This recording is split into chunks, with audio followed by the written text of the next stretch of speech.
Oh, it's early in the evening, half past 18 o'clock, 18 hours on October 1st, 2015.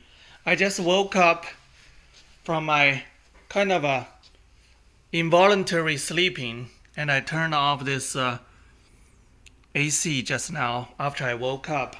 I was in my chair, falling asleep. The AC made me sleeping. The air coming from here made me sleepy every time.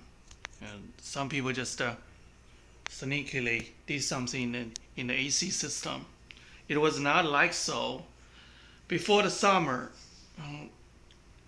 I think it was after the half past the whole summer.